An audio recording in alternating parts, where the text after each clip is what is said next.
My wife said if her ex had chosen her instead of his addictions, they would still be together. But now I have chosen something better than her divorce. I am 38 years old and have been married to my wife Grace, 37, for 14 years. We have known each other since we were teenagers. We practically grew up together. We have two wonderful children, Madison, 13, and Mason, 11, who are the light of our lives. I always thought we had a solid marriage based on trust and mutual love, but something came out this weekend that has made me question everything. Last Friday, Grace and I were invited to a high school alumni reunion. It was an adult-only event, so we left the children with my parents. The atmosphere was lively, with everyone reminiscing about old times and catching up on our lives. As expected, at these types of gatherings, the alcohol flowed freely. Grace and I don't usually drink much, but that night we decided to relax a little.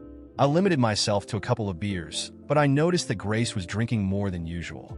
I didn't think much of it at the time. I just assumed she was enjoying a carefree night, especially because we wouldn't have our children that night, as they would be spending the night with my parents. As the night progressed, the atmosphere became more relaxed, and the conversations grew more personal. At one point, a group of friends started talking about Logan, Grace's ex-boyfriend. Logan and Grace had been a couple during high school and part of university before she and I started dating. I overheard fragments of the conversation. Apparently, Logan had fallen into a spiral of addiction to drugs and alcohol. Some of our friends expressed their concern and regret over what was happening to him. I remembered that this had been precisely the reason Grace had ended things with him so many years ago. Grace and I started dating approximately a year after her breakup with Logan. I always knew of his existence, of course, but it was never a frequent topic of conversation between us. Grace had told me that the relationship was over because of Logan's drug problems, but we hadn't delved much deeper into the subject. I respected her past and assumed that if there was anything important to share, she would tell me. That's when it happened. Grace, visibly affected by alcohol, joined the conversation about Logan. Her voice was louder than usual, and I noticed a tone I had never heard from her before. With a mixture of sadness and bitterness, she said something that chilled my blood, I gave Logan the choice. I told him to choose between drugs or me. He chose drugs. If he had chosen to stay with me, we would probably still be together. The silence that followed was deafening. I could feel everyone's eyes alternating between me and Grace. My mind went blank for a moment, trying to process what I had just heard. Had my wife, the woman with whom I have shared the last 16 years of my life, just implied that I was her second choice? I wanted to say something to confront her at that very moment, but I held back. We had all been drinking, and that was not the time or place to have an argument that could change our lives. Besides, a part of me hoped that it was just the alcohol talking and that the next day Grace would realize how inappropriate her comment was and feel sorry about it. The rest of the night passed in a haze. I tried to keep my composure, to continue socializing as if nothing had happened, but Grace's words echoed in my head over and over again. When we finally got home, Grace collapsed in a bed while I stayed up for hours replaying every moment of our relationship, looking for signs I might have missed. The next morning during breakfast, Grace noticed that I was unusually quiet. The children were still at my parents' house, so we were alone. She asked me what was wrong, and I decided it was time to address the issue. Grace, I began trying to stay calm. What you said last night about Logan has made me question our entire relationship. Do you really see me as your second choice? I expected her to immediately deny what she had said, to assure me it was just a stupid comment brought on by the alcohol. But her reaction was completely different from what I expected. Without saying a word, she got up from the table and locked herself in our room. I called her several times, asking her to come out and talk like adults, but I got no answer. The rest of the day passed in silence. Grace only left the room to go to the bathroom or get a drink from the kitchen, avoiding any eye contact with me. That night I decided to sleep on the couch. Not because I wanted to punish her, but because I felt we needed space to process what was happening. I hoped that the next day, with a clearer head, we could have an honest conversation about what had happened. I thought maybe she still had a hangover and would finally talk to me. But Sunday came, and the situation didn't improve. Grace continued with her silent treatment, refusing to talk to me beyond the necessary coordination for the children who returned home that afternoon. Madison and Mason noticed something was wrong, but we tried to act normally in front of them. And here I am now, writing this.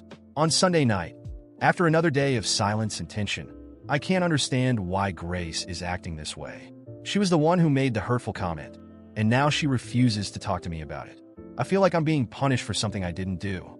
Part of me wants to yell at her, demand an explanation, but I know that would only make things worse. Another part wants to pretend nothing happened, to go back to our normal routine and bury this incident. But I know I can't do that. Her comment has opened a Pandora's box of insecurities and doubts that I can't simply ignore. Have I really been just a replacement all these years? Our life together, our children, our shared dreams, has all of that just been a plan B for her? And if Logan had quit drugs, would Grace have run back into his arms? I know that 16 years of marriage can't be summed up in a single comment made under the influence of alcohol. I know we've built a life together, that we have 2 children, but I can't shake the feeling that something fundamental in our relationship is broken. I need to know if I'm overreacting. Should I give Grace more time to process what happened? Should I insist on having a conversation, even if she doesn't want to? Or should I start to consider that maybe our relationship isn't as solid as I always thought? Reddit, I need your honest opinion. Am I the bad guy for feeling this way? Am I making a mountain out of a molehill?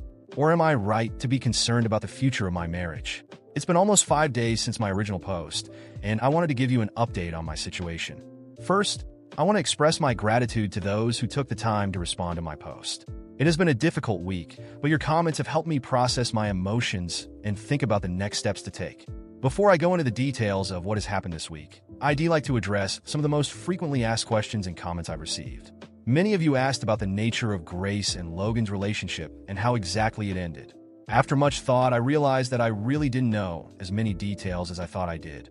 Grace and Logan were together for 4 years, from the second year of high school until the second year of college. From what Grace had told me, their relationship was quite intense, as teenage relationships tend to be. Logan's drug problem began during their last year together. At first, according to Grace, it was just recreational, but it gradually escalated to harder drugs. Grace tried to help him for months, even accompanying him to some meetings, but the situation became untenable when Logan began to miss classes and put his academic future at risk. After that fateful conversation that never happened, something changed in Grace. In the first few days after the incident, I already noticed a certain distance, but I tried to convince myself that it was just the time she needed to deal with what she had said. However, as the weeks went by, her behavior became increasingly strange.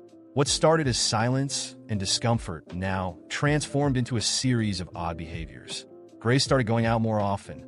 Before, our evenings were always spent together as a family, watching movies or having dinner, but now she seemed to be constantly busy.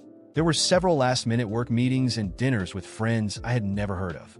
She also started spending more time on her phone, laughing at messages or leaving the room to take calls, always with the excuse that it was personal or not important. I tried to believe her, but something in my gut told me there was more. One of the most unsettling moments was when Grace started shopping for new clothes more frequently, something she rarely did. Before, she would wear the same comfortable outfits at work and at home, but now she was investing in dresses and high heels, even when supposedly going for a simple coffee with a friend.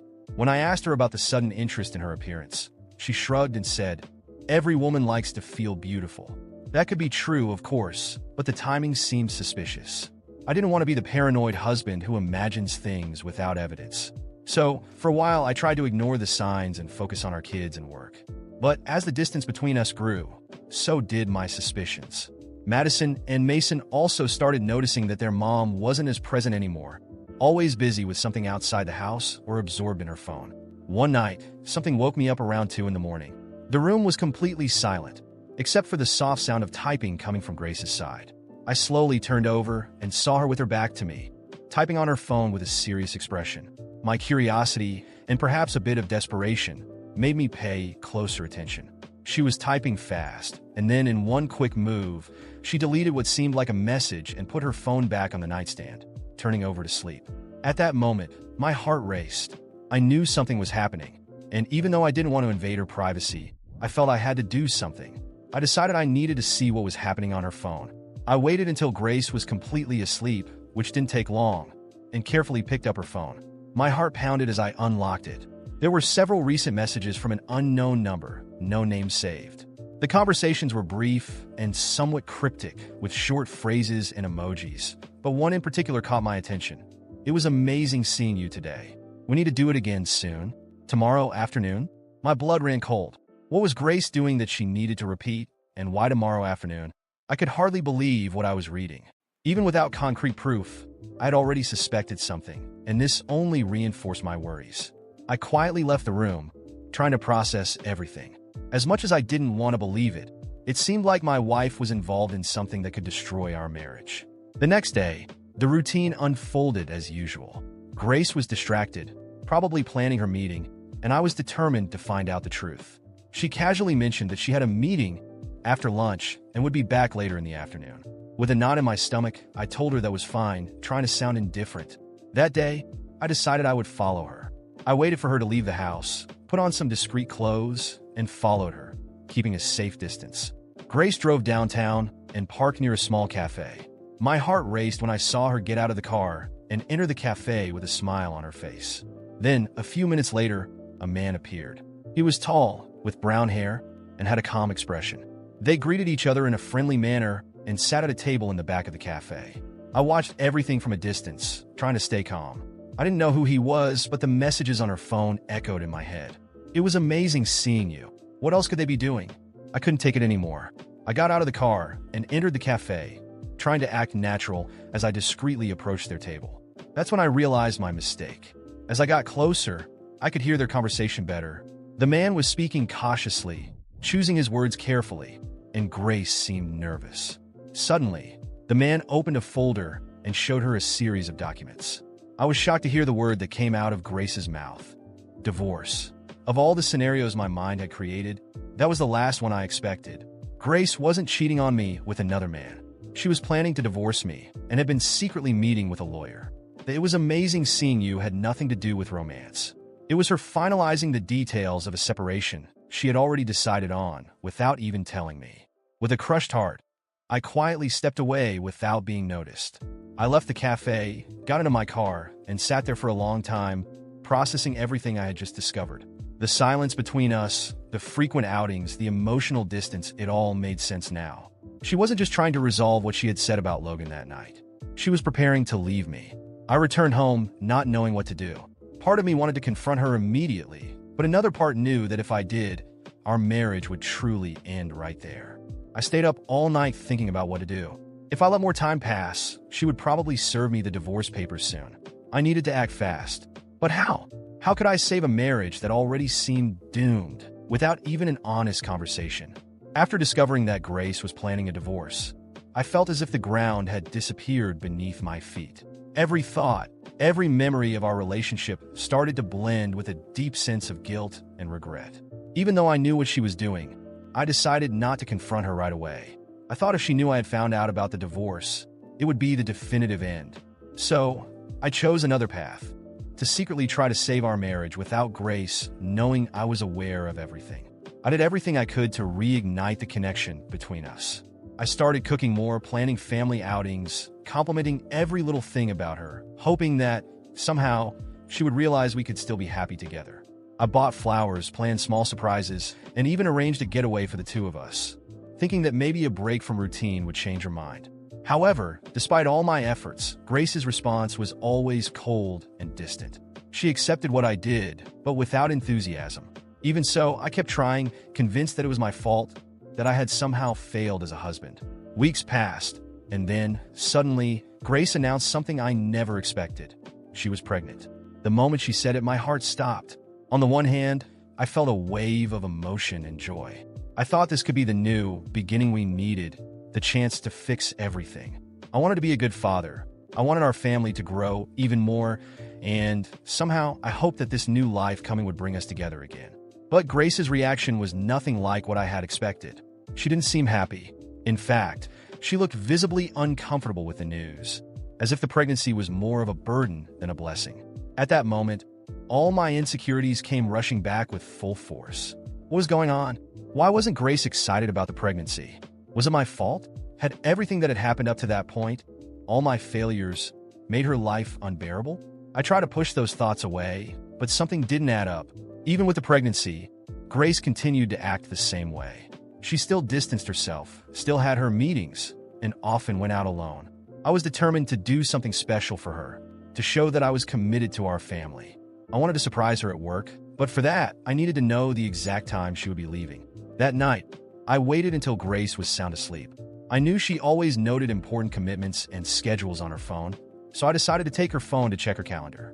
But as I unlocked the phone, something else caught my attention. There was a recent conversation, and the name on the screen made my blood run cold.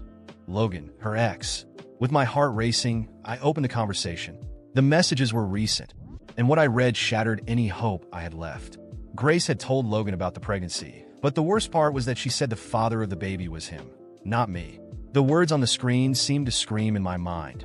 All my suspicions, all the signs I had ignored, were true. She had been cheating on me. The baby I was starting to love and imagine as part of our family wasn't mine. My hands trembled and my body went cold. I didn't know what to do, what to think. The person I had spent so many years with whom I had built a life, had been living a lie beside me. All the guilt I felt for our relationship falling apart, all the attempts to fix our marriage, it all seemed like a cruel joke. She had already betrayed me long ago, and I was the last to know. I closed the phone and went back to the bedroom, trying to control the avalanche of emotions. What would I do now? Confront Grace? Keep pretending I didn't know anything? Deep down, I knew our story had ended in that moment. And perhaps what hurt the most wasn't the fact that she was cheating on me, but that all this time, I had been fighting alone for something that was already dead. When I discovered the truth about Grace and Logan, it set off a wave of anger and resentment I didn't know I had. I was in a state of shock and, at the same time, furious. There was no room for doubts or uncertainties anymore. What I had read on her phone confirmed that all my efforts to save our marriage had been in vain. She had betrayed me in a way that was impossible to ignore. The next morning, I knew I couldn't continue living in that lie. My home, my refuge, was now tainted with betrayal and deceit. Without saying a word, I began packing some of her things, putting them into boxes. When Grace woke up and saw what I was doing, the shock on her face was palpable. She tried to argue, tried to convince me that I was making a mistake, but the rage I felt was overwhelming. "You're kicking me out?" she yelled, with a mix of disbelief and indignation. "Yes, Grace," I replied firmly. "This house is mine, and I will no longer tolerate your presence here. I've seen everything I needed to see." She tried to argue, saying I was being unfair and that I had no right to do this, but I showed her what I had found on her phone. The messages between her and Logan, confirming that he was the father of the baby, were the final blow. The shock on her face turned into an expression of desperation and defeat. With tears in her eyes and no more words left, she began gathering her things and preparing to leave. "I can't believe you're doing this," she said, her voice breaking. "I thought you still cared about me." "The old me was killed by you, Grace," I replied, my voice hardened by pain and anger. "The guy you knew and tried to manipulate is gone.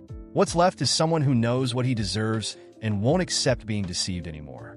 She left, still in shock, and I felt a bit lighter, but at the same time, a deep emptiness opened inside me. The house was finally silent, and I began to rebuild my life. Over time, the pain transformed into a sense of resolution and self-worth. I was determined to move forward, for myself and for the future of the child I was about to receive. A year passed, and I had adjusted to the new routine as a single father. The child had been born, and despite Grace's absence, I was finding happiness and strength in my role as a father. I had learned to find joy in the small things and to create a loving environment for my child. Then one night, the unexpected happened. The doorbell rang, and when I opened the door, I found Grace standing outside. She looked pale and exhausted, and her expression was one of desperation. "I need your help," she pleaded. "Logan has started using drugs again. He doesn't want to be involved with the child, and I don't know what to do. Please help me." I looked at her, unsure whether to feel compassion or stick to my decision. For a moment, I thought about all the broken promises, all the lies and betrayals. The anger and desire for revenge I felt hadn't completely disappeared. "The old me was killed by you, Grace," I said, my voice cold and firm. "The guy who was willing to help and forgive, he no longer exists. What you see now is someone who has learned to value himself and protect what is his. There is no room for you here anymore." She looked at me, unable to believe the words she was hearing. The desperation in her eyes was evident, but I knew I had to stick to my decision. I slowly closed the door, listening to her cries and pleas fade as she walked away. I felt a mix of sadness and satisfaction. I had made a difficult decision, but I knew it was what needed to be done to finally move forward. Life was changing, and I was determined to build a better future for myself and for the child, far from the shadows of the past.